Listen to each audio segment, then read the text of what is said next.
Hello, this is Power in the Word, and I'm Scott Reed. Thanks for joining me for this presentation in our playlist of temples in the text, as we look today at Israel, his temple experience in Bethel and Peniel, and some of the doctrinal details within those experiences. First, having you turn with me to Genesis 28, understanding that Jacob leaves Beersheba and is headed to Haran, where in verse 11 it states, he lighted upon a certain place and tarried there all night, because the sun was set, and he took the stones of that place and put them for his pillow and lay down in that place to sleep. Understanding that the word lighten in Hebrew, though it means to make intercession, entreat, pray, reach, or even to run to, in the verse it may sound like an accident that he has come to this place. Yet, in context, we must denote that it is by design or intent, for he has traveled 60 miles on foot to arrive here. The word certain translates as the place or specific place. Next, coming down to verse 12, we read that Jacob dreamed, a Hebrew word meaning to dream prophetically, and he beheld a ladder set upon the earth.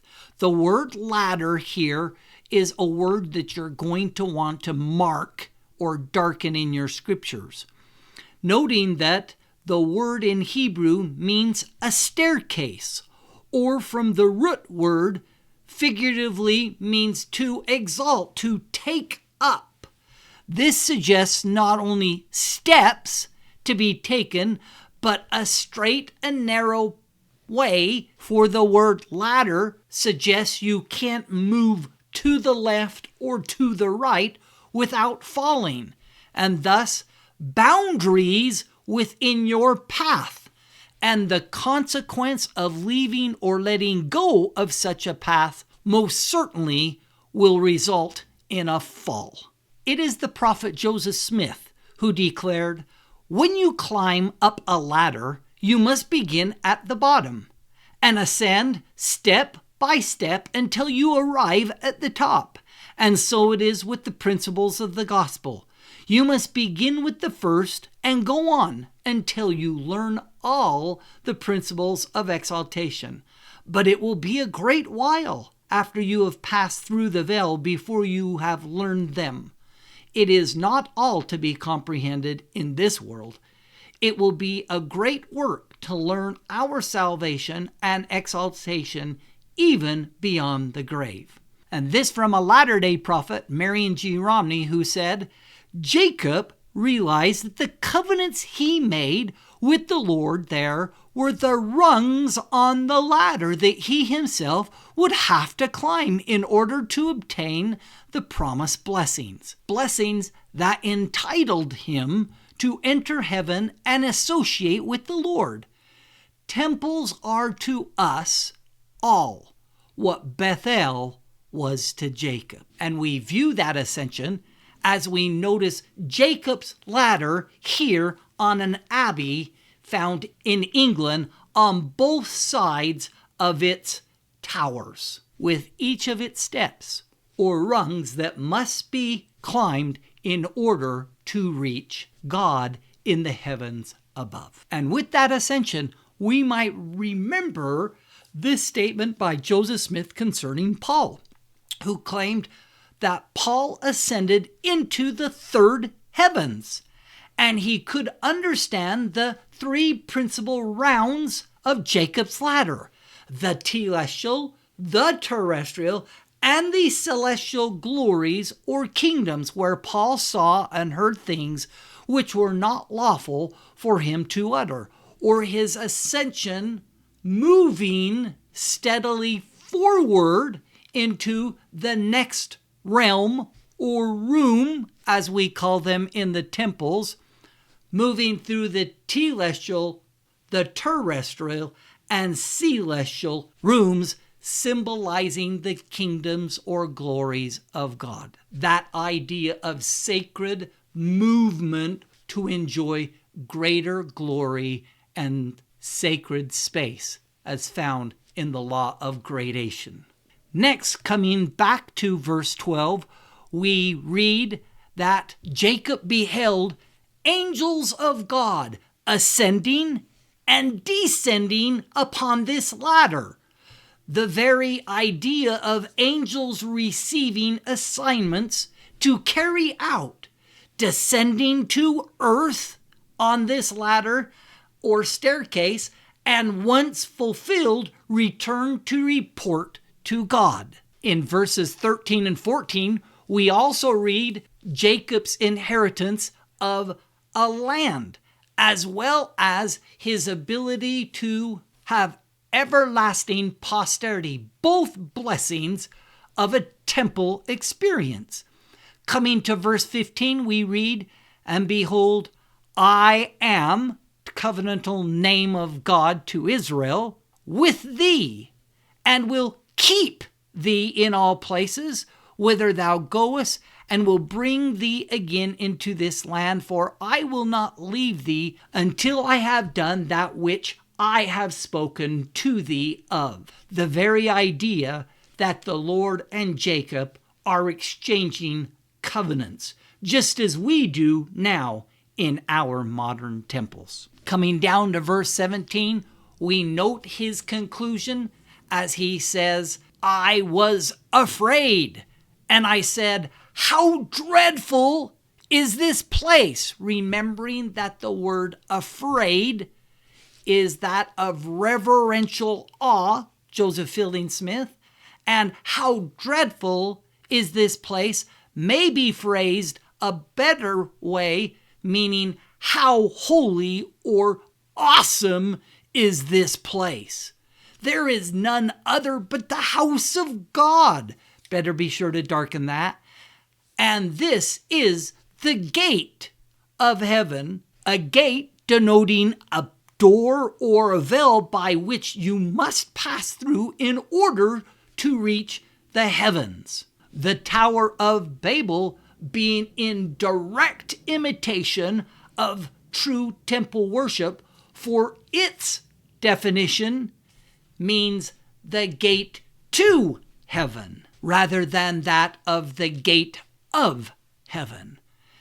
Verse 18 reads, "And Jacob rose up early in the morning, and he took the stone that he had put for his pillow, and he set it up for a pillar, and poured oil upon the top of it. The stone being placed there in an erect posture suggests a monument, denoting a place for deity, much like pillars in the ancient temples of Greece and Rome, and anointed with oil by smearing, therefore consecrating it to God, that it might be considered an altar on which sacrifice may be offered." And Jacob declares the place Bethel, translates from the Hebrew as house of God. And verse 20 states, "And Jacob vowed a vow," or makes an oath or covenant, saying,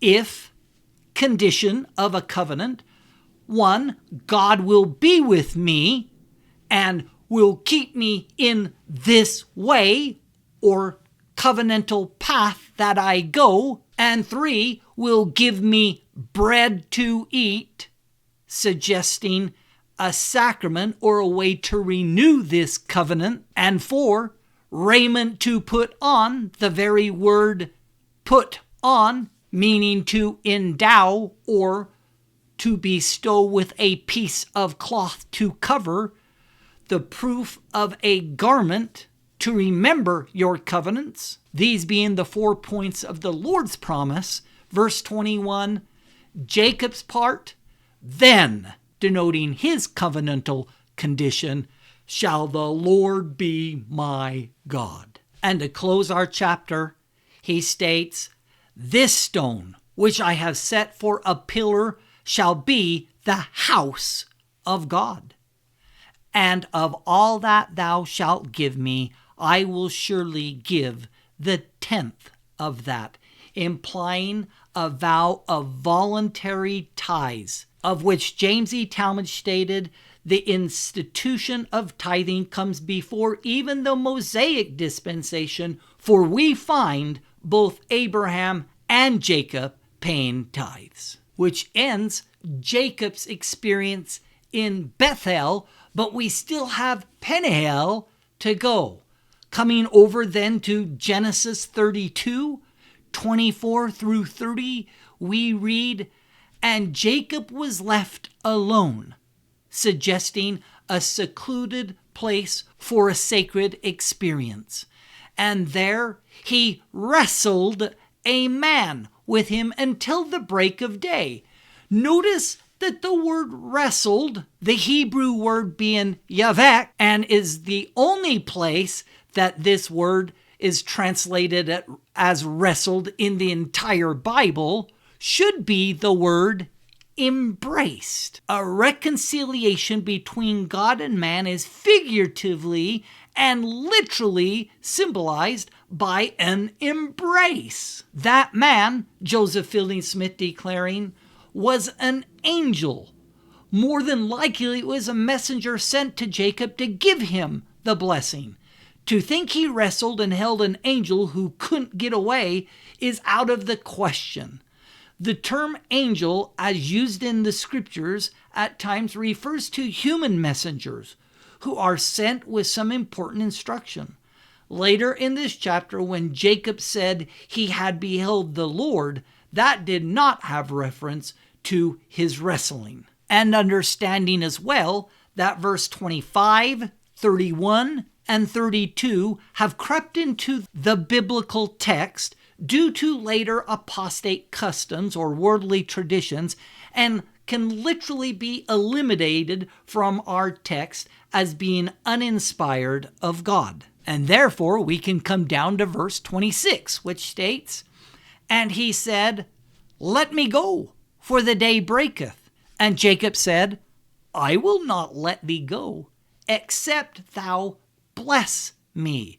The Hebrew word meaning to bless or to kneel being exactly the same word as we use for the right side. And coming down to verse 27, we read that the angel says to Jacob, what is thy name? In which Jacob then gives his present or his current name, of which then the angel says, thy name shall be called no more Jacob, but a new name given to Jacob, Israel. For as a prince hast thou power with God and with man, and hast prevailed. Noted is the clear statement of the giving and receiving of names, exhibiting an exchange of both the present name and the past or new name on Jacob's part, but also the receiving of another name found in verse 29 in order to obtain the blessing that he seeks. And we read in verse 29, and Jacob asked him and said, tell me, I pray thee, thy name. And he said, wherefore is it that thou dost ask after my name?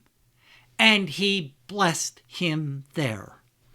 And Jacob called the name of the place Peniel, translated from the Hebrew, meaning, I have seen God face to face, and my life is preserved. The prophet Joseph Smith then teaching that when an individual strives to live the doctrine of Christ and desires righteousness, and when the Lord thoroughly proves that individual, he will have the privilege of Jesus Christ to attend him, and the Lord will teach him face to face.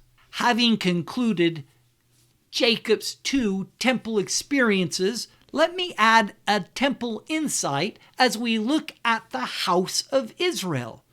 We have been given the patriarchal blessings of his 12 sons or tribes, found in Genesis 49 and Deuteronomy 33, with their accompanying blessing and standard. Here we see the 12 standards then of Israel. The third one being that of Levi, who is taken by the Lord with no inheritance, but to work in the temple or the tabernacle of God. We see in the second to the last one that Jacob, the obtainer of the birthright, then is twofold and shared with that of Ephraim the bull and Manasseh the unicorn. Or correctly translated in Deuteronomy 33:17 in your footnote, the wild bull. And we view then the temple font in the house of the Lord, noting that underneath are 12 oxen. And having understood from our temple lesson on Abraham that Abraham's posterity has the right and stewardship as the 12 tribes of Israel to take the gospel to all the world, and thus the number 12 being associated with Israel's tribes and their priesthood responsibility. However, as seen in the temples, these are all oxen, remembering that each of the tribes of Israel had a standard.